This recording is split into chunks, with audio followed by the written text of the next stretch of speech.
All right, so let's go over how to set up a split Boolean in vanilla Blender. This is something you'll see a lot in hard ops and box cutter, but it's not really explained on how to do this in vanilla Blender. It's a little bit tricky, so we're going to try to get into this on a little bit more of a complex piece like this area here, where we have several objects. And usually what's going to happen is we're going to have to join them together and then do the split, right? So in our case here, I already went over how to set this up in the last video with the Booleans, with the colors like that, but we're going to combine these pieces here, right?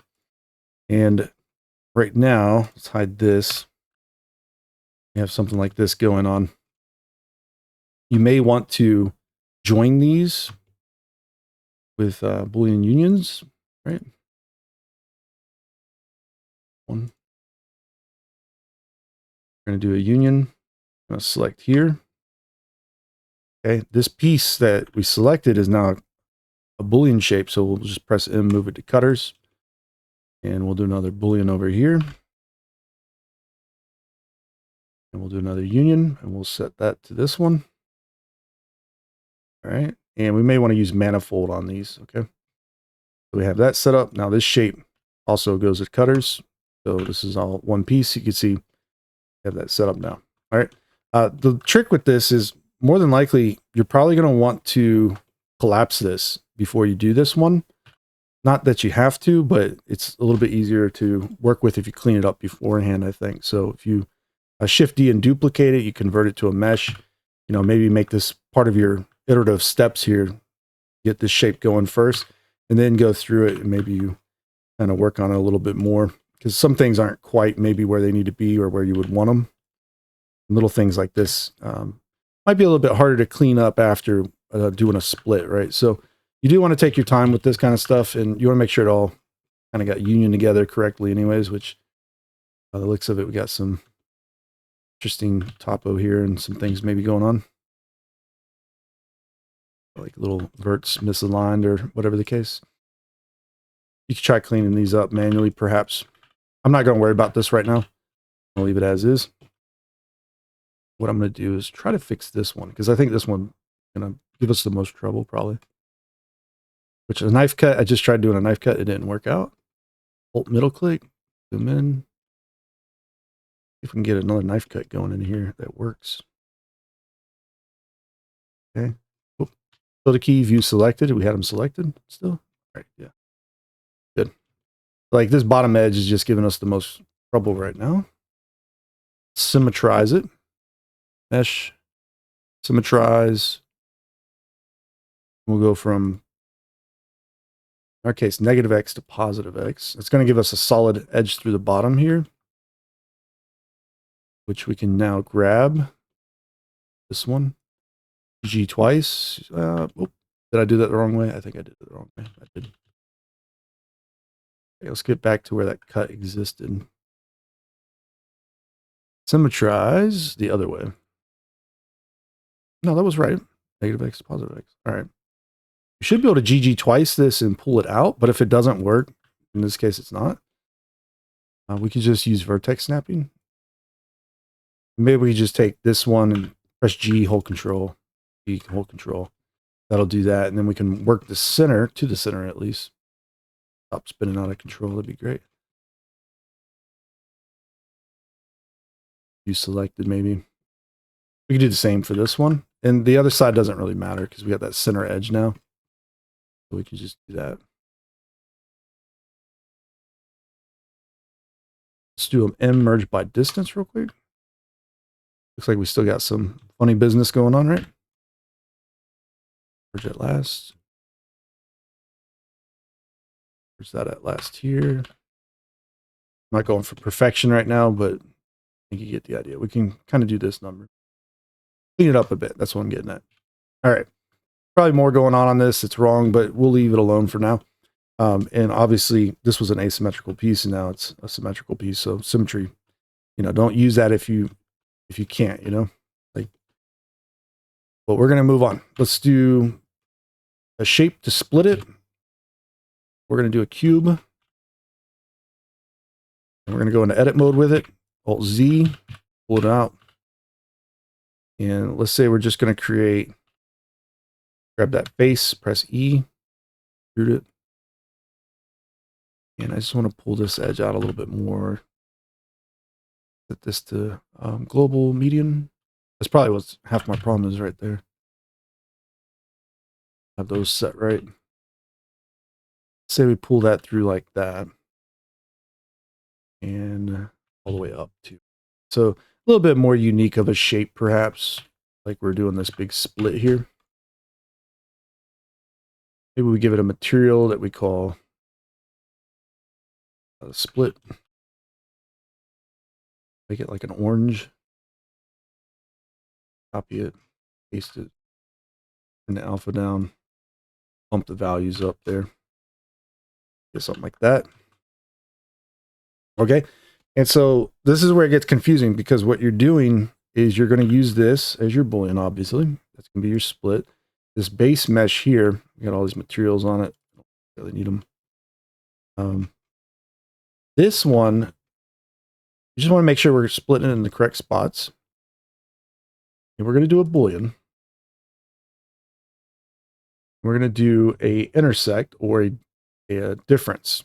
It's your choice on which one you're going to do first here. But we're going to pick this object, okay?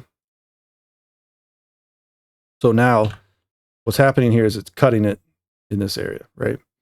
But what we want to do is duplicate this object now.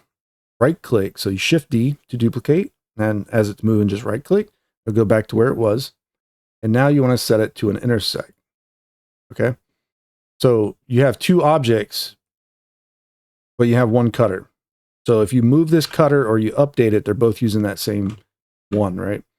And what this allows you to do now is if you ever had to come in here for whatever reason and bevel something, or whatever the case, you can do that very easily. The only trick here is you usually want to set up that Boolean fully before you go into this. Set it to manifold, because now we're going to have to adjust both of them if we update anything.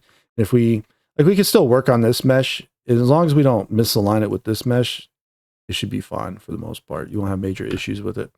Move our cutter to our cutter there section. So now we have it split up and we have two objects basically. This is pretty good. So let's just, out of curiosity, let's just duplicate both. Shift D, convert to a mesh. We'll pull it out to the side. This will be our end result here. And this one, you see what we got going on. Let's just see how it looks with the Boolean taking effect there. You can see it's pretty clean. It's not too bad.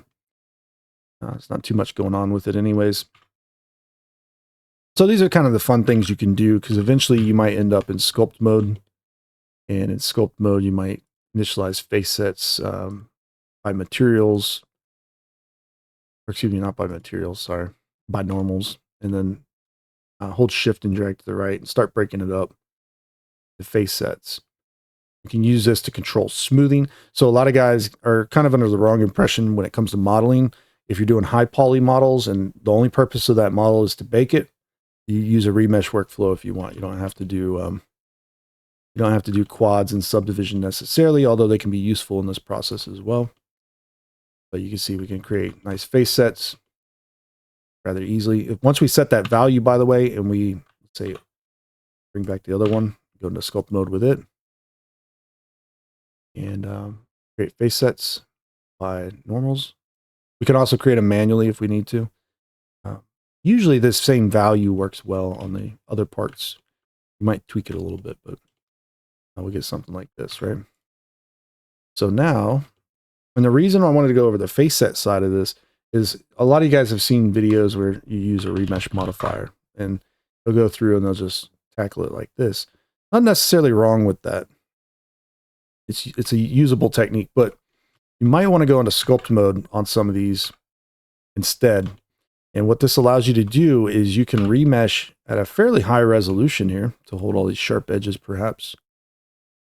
I'm not going to go too high because I'm recording, and I'll start skipping frames if I do that. So, but the main thing is that, you know, I can remesh it. Like, yeah, we don't get perfect geometry here, but one of the cool things we can do is we can smooth with the mesh filter. So then we can auto mask by face sets and face set boundaries. Okay. And so now when we just click in one of these areas, we can click and drag to the right. We can start smoothing it out. If your mesh is too faceted, no amount of smoothing will save you. So it needs to be fairly high resolution, maybe a little bit more than what I have here. But you could potentially do this, right? If you want to repeat that amount, you can do like 22 or whatever in that case. So it doesn't have to be extremely high always. It can be rather low. I think this one may be a little bit more. So 55. It just take a second. It should update. Okay. I don't know what it did there exactly, but it did not do it. All right, let's try 22 then. All right. Still not enough. Lower resolutions will smooth a lot faster. So that's one of the downsides of this tool is that even if you change that strength value, it takes a little bit of time. You got to do iterations piece by piece usually. You can globally smooth, but you don't usually want to do that because we're trying to work out the big faceted sections first. If you over smooth, which I think I just did a little bit, you can see creates like a little concave section. That's not what we're going for either. So you got to be careful with the smoothing. But yeah, Boolean splits are awesome for this kind of thing, especially if you're just doing baked mesh. You see it kind of works out there. Oh, that's actually too high too. So let's try change it to 22. See if that's a little bit better. Hold Alt while orbiting, you can check a little easier. Okay, yeah, 22 is looking like the best we can get out of that one. Not expecting this mesh to work perfectly. It wasn't made for this. But just giving you some ideas here if you're new to Blender. Remesh workflow is valid. You can watch anybody working in ZBrush that does hard surface. They're doing something similar. They're creating meshes really dense like this. But they're going to quad remesh it or manually retopo it. And that takes up a lot of time. Okay, so this isn't a workflow you always need or want on all your projects, but definitely something you can try to utilize. Let's see. I guess we're going low on these. Uh-oh, Blender froze up. Yeah, we can go low on that one. All right, and you would Alt Q to this one and do the same thing basically. Try to match it. That's the hard part about using mesh filter like this because it matters how much you drag to the right. This is not supposed to be a remesh workflow tutorial, just Boolean splits, but I just wanted to kind of show you what can happen here with these. Not sure why this one, oh, we didn't remesh it. Like, I'm smoothing it, I'm like, oh, it's not working. We didn't remesh it. We got to remesh it. You would probably want to do a similar density. You can eyedrop, try to capture the density of the other mesh, perhaps. It might work. Sometimes it does, sometimes it doesn't. You see. So, like, if we Alt Q here and 0.016, Alt Q here, 0.016. Oh, let's crash Blender while I'm recording. Hold Shift while moving. Close enough. All right, now we can do it. There we go. Get actually through this video, maybe. Yeah, so tweaking it quite a bit can go a long way. When you do it more, if it smooths more while you move to the right, you click and drag to the right, you don't have to use as many iterations. So you got to eyeball these things. It's not like a perfect result here. Like, you might do a little bit so you can do more iterations and it smooths a little bit different, perhaps. Right? Got 22 on that one real quick. That was maybe a little much.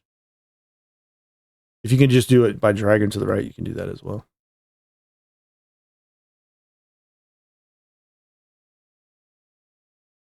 Do 11 in this case. All right. Yeah, so you can do it like that. And then you can go through and you can add a modifier if you want, where you just smooth it. You don't even have to do this destructively necessarily. And you can just say, we're going to smooth, I don't know, 20 times total on the whole thing. 20, 30 maybe. If your mesh is high enough resolution, usually you get better results. But you may also want to consider beveling everything before you do this. It actually does work, but it's harder to control the face sets. So. And also turn cavity off for just a moment. Cavity gives you kind of a wrong impression of what's going on the surface. Usually, you can just kill it off for a second. And cavity just kind of displays crevices that don't really exist necessarily. And hangs up on those poles and whatnot. So you can see we didn't quite get the results maybe that I wanted. That's okay. But it's close to what I wanted. So if I had a higher resolution mesh from the start, it would have just turned out pretty good. Okay. Wouldn't have been too terrible. Like I was saying though, you could do bevels first, but you can also manually sculpt things as well. So if you felt the need, just use a regular smooth tool and maybe turn it low strength and just go in here and tweak some areas first. Try to work them out a little. That's a possibility. You can still sculpt on these and work them out to a finer result. The only thing is you're going to get more of a natural kind of look. Maybe not like a extreme manufactured look, right? Where it looks like it's been machined out or something. It's also going to bevel that one in this case, but base sets can be distracting sometimes, so you can turn those off. You can see more of what's actually going on. You can see like this area is pretty janky. And to recover something like that, it can be pretty rough. But this is where, some add-ons like quad remesher might be useful, or a manual retopo otherwise, right? So you got to be careful with these things. You can see I smoothed on that edge on the outside.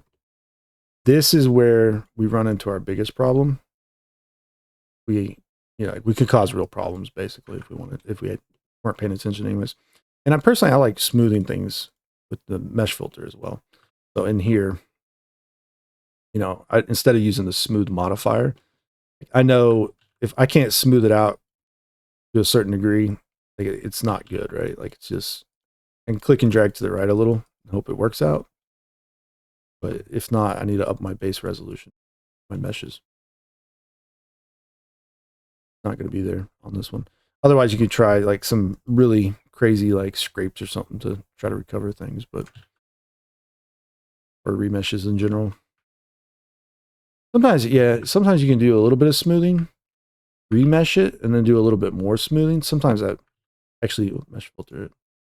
Sometimes that works out pretty well because it knocks off those poles just a little bit, which is causing all those little indents, and then it works out a little bit better. In our case, not really good results per se.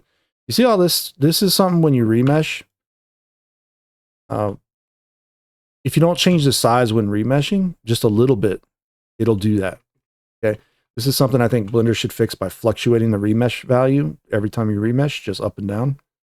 But you can try recovering a model like this by using a few different tools. So you might want to use relax slide. Okay. And a lot of times this one, you can work out like this. Like you can do back and forth, left and right, up and down. Just try not to do it on an edge, like up and down. Like you can go with it a little bit. It still softens it, but it's not as bad. Okay. But you can see just slide relax will help some of those little areas out. And it may even help these areas out as well. If you kind of shift them around up and down, it softens it in a little bit different of a manner. So there's all kinds of little tricks in Blender. And you can see these ones are too far gone. We can't save those ones. But if they're real minor, you might be able to save them like that, right? And you might be able to even smooth this area out a little bit better than using the smooth tool. Using relax, slide relax. So like this area was real bad in here. If we can't just Alt Q to it and slide relax it a bit and remesh it and then try it again maybe. Might have created more nuanced issues like these because I didn't set the value again. This is definitely something you got to watch out for in Blender. Okay. Because it'll get you at some point. It always gets me anyways. You don't hold shift and oops, sorry, not with that tool. Can't do that. You got to go back to the smooth tool. You can always try smoothing a little bit, just low strength maybe in these areas. A little bit more strength, maybe. But we can really polish this thing up manually if we needed to. We don't destroy everything. You can hide face sets as well, so you can like Shift H. So we won't work on anything else except that face set. It will affect the borders. You may want to keep them. So boundaries. At least it'll still soften the border a little bit, but it's not going to be as bad. See, like it's going to cause like a pillowing effect, if you would. This is just with the mouse, guys. You don't have to do anything special here. So you see, like that's the kind of crazy thing about this. Some of you guys were wanting more like hard surface tutorials and videos. It's really, you got to kind of take your time through them. You can't just fly through them as fast as you want. And so that's a little trick there with that one, right? You sometimes got to take your time. Try not to hit those edges. And even then, you still, like, this was a bad one. It was pretty bad. Like smooth tool or a plateau tool or scraper or something. You're going to have to try to work those out. So like plateau tool should work pretty good, but we got to start where it's good and then move into this area, which might not actually be possible. And if it is, like, it might not give us, like, you see, it's all just slightly off because of the smoothing now. So it's not too bad, but it's not great either. Yeah, just smooth it out the rest of the way, maybe. Try not to hit the edge. But we probably would have been better doing that here.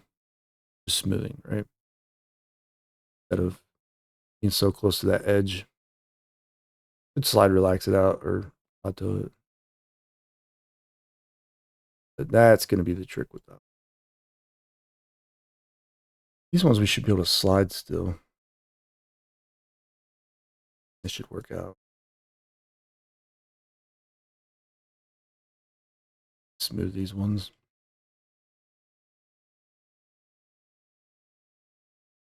Bigger so we can get it done faster, and we'll mask by face set as well. Sometimes you want to turn face set boundary off and just let it go by the face set.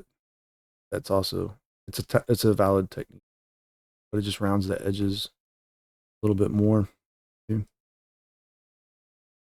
We're not quite high enough resolution to get a real superb result here, perhaps. Like this is going to bug me to death now. You could try Alt-Shift-A. This is not going to be symmetrical though, so be careful with it. Alt-Shift-A and mask, press A, invert it, and then try to smooth that whole area. That's a possibility. I think we have face sets on now, so we should be able to just smooth the whole thing. And do that manually, right? So a lot of times I find that it's rather interesting that guys are avoidant of this workflow because it's dense mesh, it's, you know, it's heavier file sizes, but it's a lot easier to work with, you know? It really is a lot easier to work. As far as like, you're not doing a bunch of manual retopo, you know what I'm saying? Like it has its own nuanced things that you have to deal with, but it's not that bad. Really not. You wouldn't think you could recover something like that, but you can. You see, like just sliding in this area. And see, that one's going to be a little bit tricky. So if we ever remesh now, we just want to hold down shift, hit R, hold down shift, and change it a bit. Not too much. Just remesh it real quick. See if that works for us. If not, just use the smooth tool. Get the, you know, the look you're going for, but try to get it right. It can be very easy to lose like a flat surface sometimes. If it slightly curves or whatever, it's not really a big deal. It's going to create little gradients in the normal maps perhaps, but it's not too bad. But you can see kind of the left side got a little bit more work, I think, now than the right side. You see it starting to come together. So it's kind of things like that. And you can still do Booleans on these, honestly. You can just go run more mesh through this and Boolean it and create a high poly that's really awesome. And that's cool. It's like, maybe we need to, you know, punch a few of these things out here with like another cylinder. Let's use the higher resolution cylinders to save us a lot of trouble. Right. And rotate that. So now let's say that's going to be like in this area, probably going to be very close to the other shape, right? Oh, it's way over there. Let's bring it over here. Does this have a center origin point? Does it? Does. Let's grab this, shift select this, do transform, align objects. Then we'll do it on X. Oh, it does not meet there. Centers of active. Selection, maybe? Okay, that didn't line up the way I thought it was going to. It's lining up to the center of the medium point, not the origin. Never realized that. Here's another thing you do. You just do Shift S, cursor to selected, grab this one, Shift S, selection to cursor. That's easier in my opinion, but the only thing is that you can see, well, actually, when you do that now, cursor to selected, the cursor should adopt the rotational values. I thought they changed that, but maybe they didn't.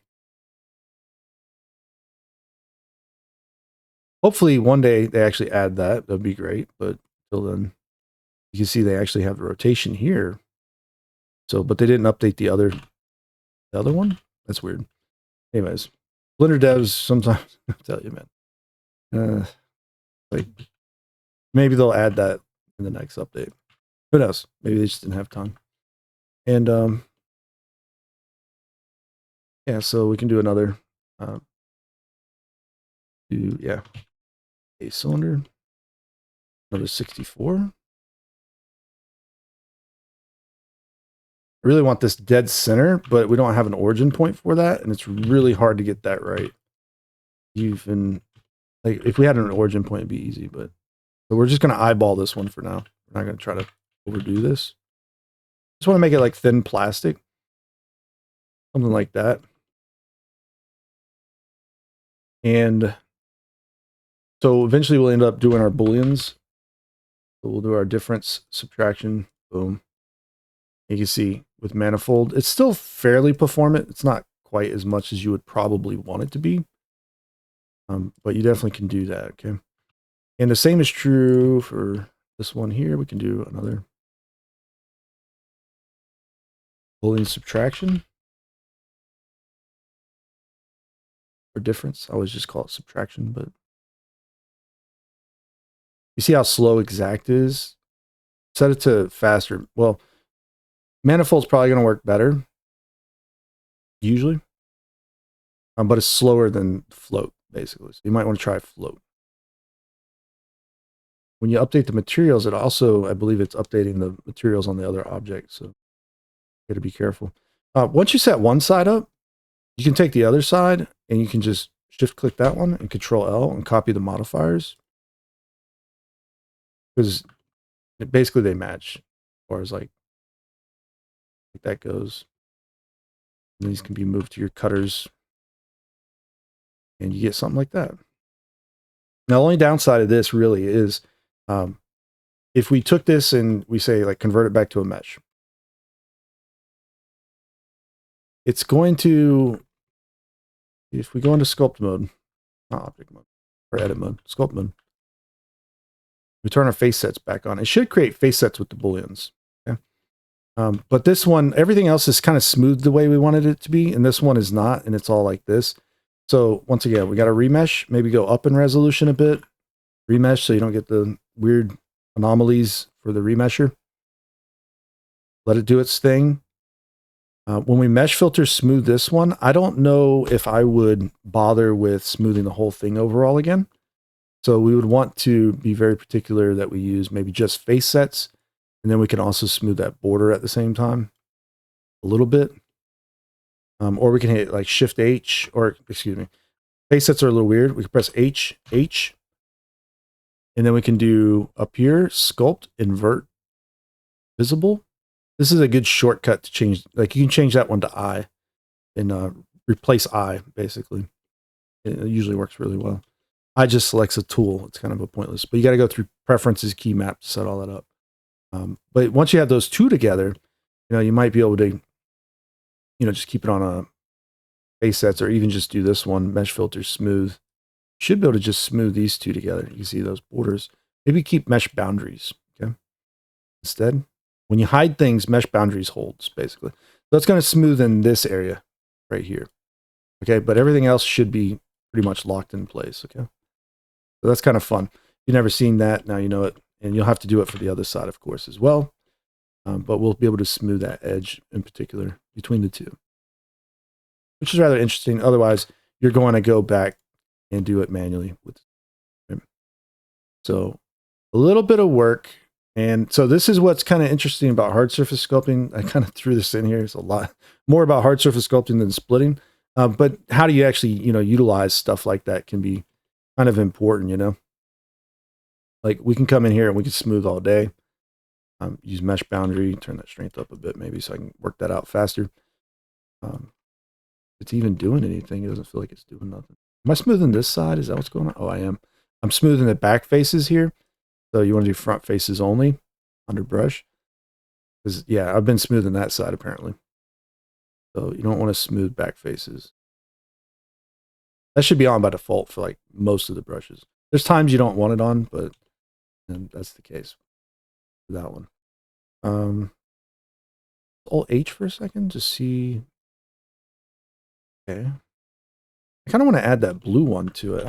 Maybe there's a better way of doing these selections. And I just really don't know it. But I swear that you got to hide them and just invert them. Then so we can do that. Keep mesh boundaries on. Maybe we want to like make all this really rounded in here. Right? So we can just manually smooth that area. Or we could use a mesh filter possibly.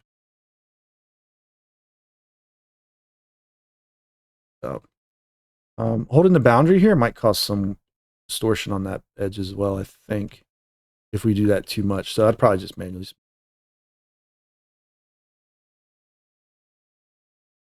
Manually smoothing right now is winning. Probably doesn't need to be very strong. Just kind of go through it very subtly and just make it look right. Otherwise, you end up with a very hand-brushed or hand-drawn look to it if you don't do it very, very slowly and very carefully. I'm going to turn it strength up just to go a little faster, maybe. I think I'm still doing back faces or something by accident. But yeah. A little faster if we need to, I guess. That's going to give us this kind of look, right? Not even shaded smooth yet. There you go. So as long as it doesn't poke through on the other side, which is a possibility, watch out for it. Should be okay. You can create really cool mesh, guys. It is not impossible to do this kind of stuff in Blender. It is dense though, right? And you need a system that can handle it at least.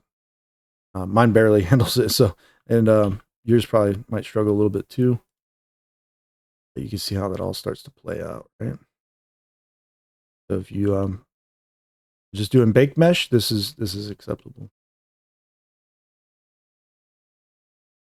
Even if you're doing something that needs to animate, like a character, right?